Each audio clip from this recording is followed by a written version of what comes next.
When you see that, none of it is bullshit after all. And at that point, no one wants to read your poems anymore.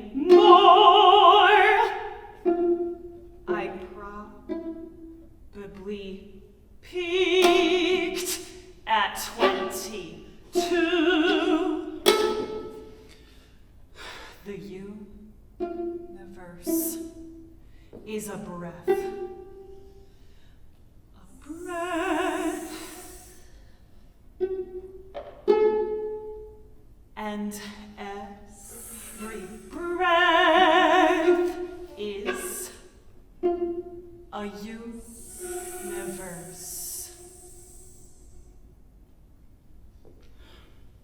Oh, God. I've done it again. Took too big a breath. Bigger than natural. Told my friend I wasn't sighing at her.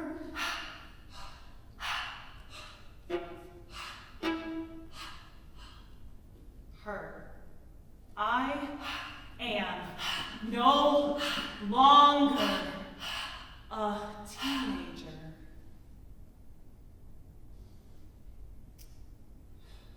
She's good.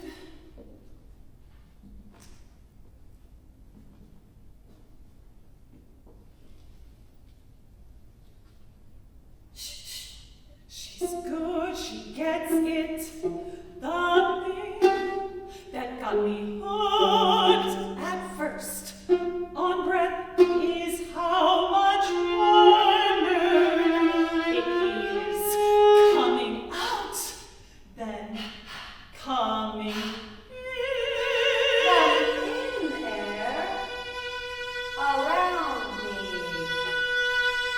Is what I say in my mind.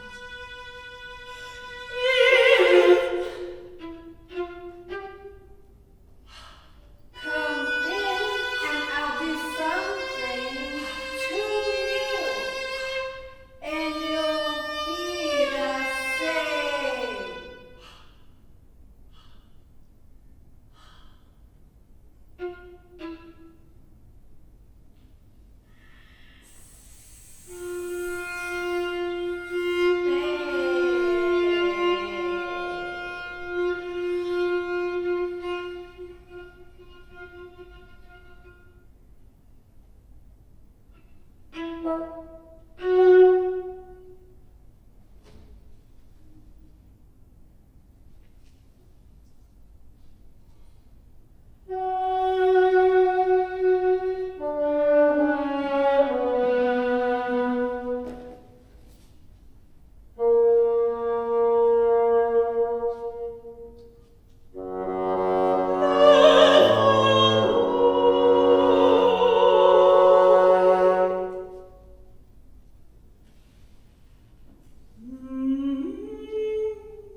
functioning not unlike the clock, with its counterweights, its wheels.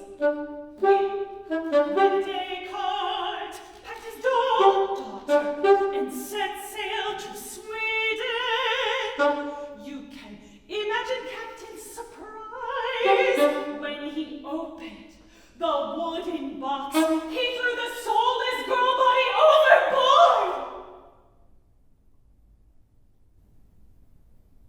When Descartes' own death remains contested, under arsenic-laced wafer, a tumor, pneumonia.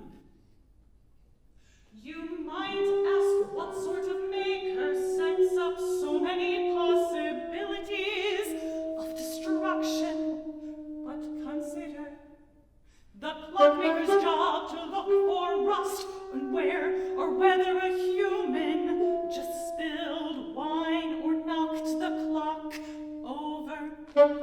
You'll have to go elsewhere for philosophies of bodies in motion, the collision of two machines, and what to do if one or both of them have a soul. Those who got inside Descartes' skull wanted to claim what it housed. His remains now no different than a metal head riddled with graffiti.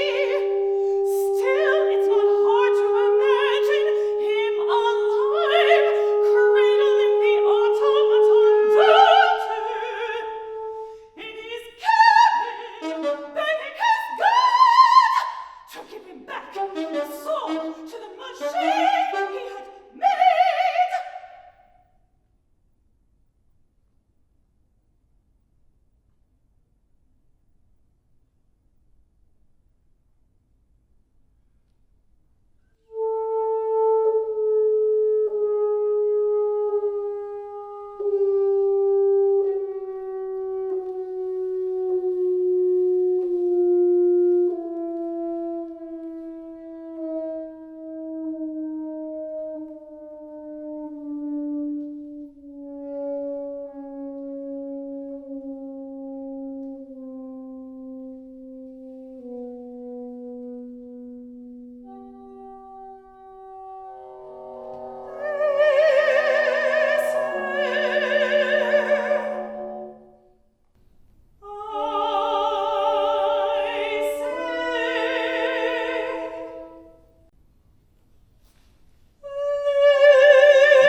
When you see that none of it is bullshit after all. And at that point, to point, to wants to your hands and more me. I Probably two at 20. 22 universe. A breath, every breath, Of every and every universe. God, I've done it again. Took to a bigger than told. I wasn't. in big breath. I wasn't. Her I am no longer a teenager.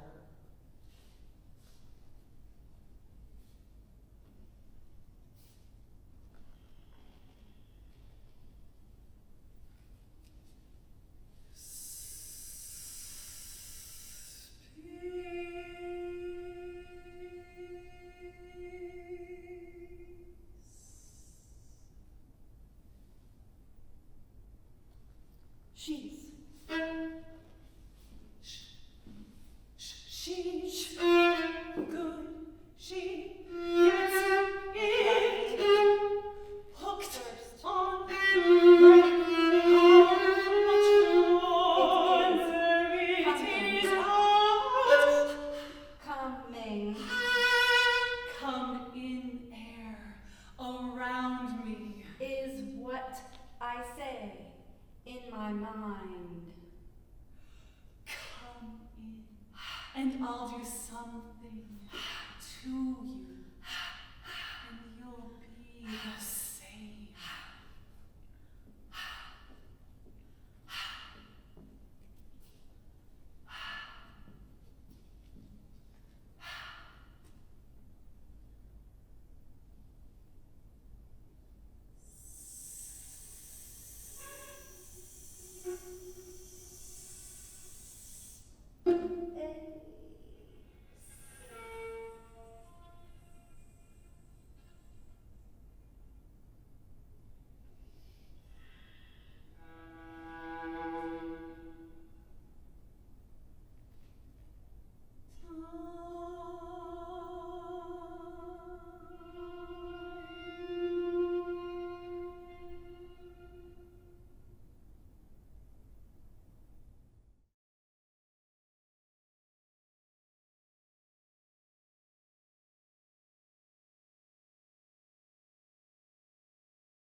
Well, it was very interesting to see how, because I knew a little bit of background about this piece and how she was working on it, and it was very interesting to see how those pictures and how those paintings were really actually embedded into the music. You can see it in the material. I think the cello section has pretty prominent parts and has very important role keeping the bass line going, and also there are a few interesting materials we're going through the piece in the cello section. Well, it is really hard to tell. It was always actually hard to tell for me as a musician to tell how the audience will take it, because when I play it and when I listen to music, I do it in a completely different way than the regular member of the audience. Well, I think it's great. This is a big project. The concertos are not being written every day. So, and I think Dr. Gibson did a great job, and I really like the piece. I think this is going to be great. I was very excited. Being in pandemic, we haven't really gotten to work very much in the last year. So, of course, I was excited for that opportunity. But Darrel and I are principals in the BRSO, the Baton Rouge Symphony Orchestra. So we play together pretty regularly. So this was a great, experience for me to get to, accompany him as a soloist. And I've been a huge fan of Mara's work that she's done at LSU since she's arrived. So I was really excited to, get to work with both of them and get to, play with living human beings. Well, I've been thinking about this the last few days since we've been having rehearsals and, being able to respond to the parts in the orchestra. When I look at Escher's paintings, they kind of conjure this feeling of anxiousness within me, just because, so badly I want to figure out everything about painting, but you can't. That's the point of it. And so getting into the rehearsal and hearing the way Mara so artistically translated that same type of feeling of just the intricacies of the paintings into the music, and how you don't necessarily know if do I go with the bassoons here or do I play with the second violins here. It's very, very similar to the paintings. Oh, I think it went really well. I think, as musicians, you honestly think about, oh my God, I hope we don't peak too soon when doing rehearsals and performances. You want the peak to be the last thing, what you want to share with your audience. And I think that's exactly what happened. Traveled up, and then today, the third day of the project, it went really well, and I think there was an overall comfort with everyone. Like, people were able to rely more on one another, just feeling more comfortable with one another. So I think it went very well. What Mara wrote specifically for the bassoon solo itself, the bassoon voice, I think it really pushed the limits of the capability of the instrument. And I just want to comment that I think Darrel played it as if he was playing a simple 5th grade melody, So yeah, he did really great. Well, I think I had known a lot about it by speaking with Darrel and Mara about it when we took walks around the lakes and stuff. So I wasn't super surprised, because she had told me that she was going to kind of feature some trombone flutters and things to kind of be like the cormorants around the lakes, which is really cool. So it was nice to see it fully created, I guess. The way it was recorded was really easy, where we did it in kind of little sections, although just at the end when we kind of went through all the movements, or the last 2 movements straight through, it was really fun to play it as a complete entity, which was really nice. When I got the music, first impression is, wow, this piece is so cool. Like all the layers from woodwind sections and then strings, and then a lot of timber exploring from the composers. So I think it's very cool. Yeah. So I think it's layering. So the Escher Key, all the pictures, if you see the pictures, everything is very layered by the painters. And then she literally like described everything into music. So every parts are very layered, and it seems like they are together, but it's not really together, and then it's very structured. So I think that's the point for this music. Actually, I'm clarinet player, but at the same time, I'm composer as well. So I studied with Dr. Gibson, and then it is really, really good experience for me to look at her music like inside of the orchestra and then be part of this project. So I learned a lot from playing her piece this time. Yeah. Well, I thought it was like a brand new idea for a bassoon soloist. It's like a lot of colors and textures going on, a lot of communications, like question and answers between the soloist and the orchestra as well. So it's really interesting, and I definitely thought like it's a great opportunity for bassonists to get into new projects and new music as well. Well, every time you hear a piece and then you get an image in it, you get your own perspective. But it was great, like the association with the colors and the figures. You could find it in each one of the movements. And in the soloist's particular pieces, getting together along with the orchestra is like putting together the whole image. It was good. Yeah, I liked it. Well, it's a whole new format, because of Calvet, but it's a really interesting process. It's like it requires a lot of concentration, a lot of willpower, to keep focused, and you need to stop between parts, but you need to keep the music going on. So it's a challenge. It's really challenging, but it's great. I thoroughly enjoyed the whole process. Well, I hope that first of all, the bassoon is awesome. It's great. It's not because I play, but it's great, and it's a really good impression on our instrument, and see all the options that we have, like within the register, like low, medium, high register, all the effects that we're able to do with the harmonics and like the growls and stuff, which is great. And I hope they will see the entire range of colors and textures and beautiful sound that the bassoon has, and as well like it will also inspire all other composers to get into bassoon soloist pieces, and we could like amplify our repertoire. Well, it's always great to perform new music, especially when it's in your instrument. It's great to hear my professor play. It's wonderful. It's an awesome professor, an incredible musician, and I can't be more happy.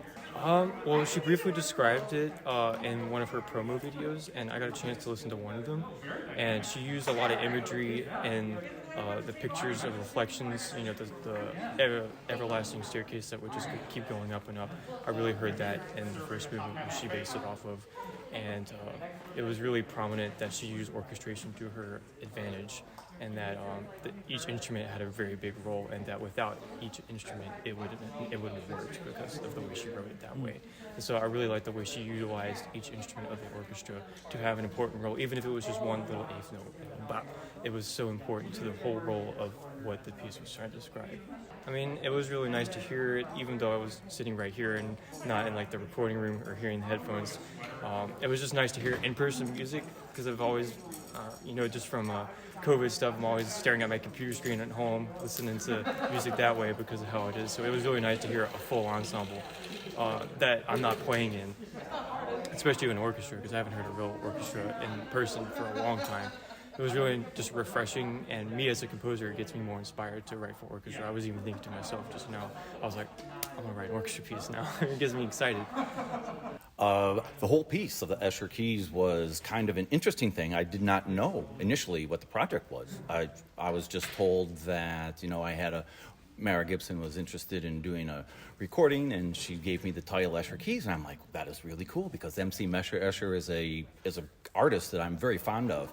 As a matter of fact, I did not wear them, sadly, but I do have a number of Escher ties that I even brought with me for the session, but it didn't work out to wear them. So once I found out it was a descriptive work of his art, I was just so on board. I was so excited to be a part of something that would merge visual art with audio art. And I think that's one of the greatest things that we have is when we have these kinds of impressionistic impersonations of art into music. And I think that Mara did just an incredible job of being able to give us the multi-layers and complexity of that drawing with music. It's beautiful. The piece was amazing. Then to have a soloist like Darrel Hale play it just brought it to life, because it's not just a melodic piece of music. It has got textures, colors, just like Escher's drawings. It has got so many complexities, so many layers of beauty, as well as, again, textures and colors.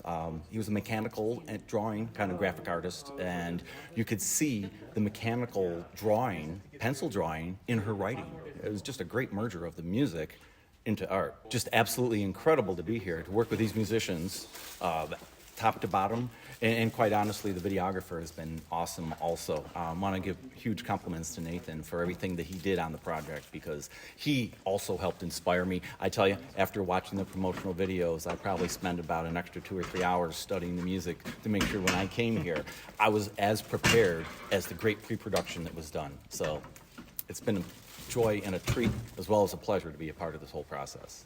I thought Escher Keys was like an incredible piece. I was blown away by it. I'm a student of Dr. Gibson, and so when I got the chance to sit in the recording room and listen to the piece through my headphones, I found myself being astonished with all the crazy things going on. Big fan. I especially loved Movement 3 and all the things it was doing. So, like, for instance, and so at a few points in the Movement 3, you have these orchestral string sections rising in like shepherd's tones, which is an auditory illusion. And I just found that to be really memorable and iconic, because it's just an interesting thing to do with the string section. I definitely can kind of understand the sort of feeling of the images, the very wonkiness of the images in the piece itself. A lot of the piece uses these optical illusions and these different ways of conveying contradictory direction that are just astounding, and I think they really communicate the feeling of those pictures and paintings in piece as a whole. I'd just like to say that everyone here has been doing a pretty great job, and I'm impressed with just literally everything. What is most interesting about this work, for me at least, is the first movement, which is very rhythmically driven between the interactions of strings and the soloist, and also how this kind of whole responses rhythmically with the woodwinds. This has a very particular density in its energy overall between each movement, which I believe it also reflects what the composer, in this case Dr. Gibson, is trying to evoke with these Escher pictures. Well, great. Anything else you want to say about your experience on this project? Well, it was an amazing experience just as international student being here doing my master's. It was a great opportunity just to have a new scope of new music and play with great musicians.